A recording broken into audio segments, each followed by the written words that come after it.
కాలభైరవుని కథ. కాశీ. కాలం తెలియని పవిత్రమైన నగరం. ఈ నగరానికి రాజు ఎవరో తెలుసా? రాజు కాదు, రక్షకుడు. కాలభైరవుడు. శివుడి కోపం. ఒకరోజు బ్రహ్మదేవుడు తన సృష్టి అహంకారంతో నేనే పరమేశ్వరుడని ప్రకటించాడు. అది విన్న శివుడు కోపం వచ్చి తన మూడవ కన్ను తెరిచాడు.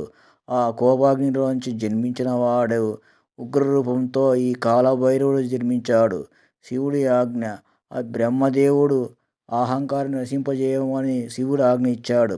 బ్రహ్మ శిరస్సు తెంచేవాలని కాలభైరవుడు బ్రహ్మ వద్దకు వెళ్ళి ఆయన 5వ తలను తన ఖడ్గంతో వేరు చేశాడు. కానీ బ్రహ్మ హత్య చేసిన పాపం కాలభైరవునికి విడిచిపెట్టలేదు.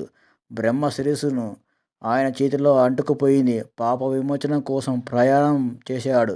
పాప విమోచనం కోసం కాలభైరవుడు భూమంతా తిరిగాడు. ఏ క్షేత్రము, ఏ దేవాలయము, ఏ పుణ్య నది కూడా ఆ శిరస్సును విడదలేకపోయింది. చివరికి అతడు చేరుకున్నాడు కాశీ నగరానికి. కాశీ మహిమ చాలా పవిత్రమైంది. కాశీలో అడుగు పెట్టగానే బ్రహ్మ శిరస్సు నేలపై పడిపోయింది.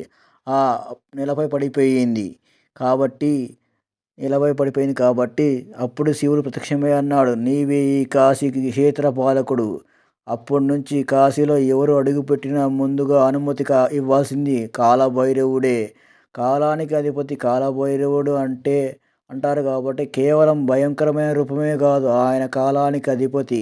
న్యాయానికి ప్రతిరూపం.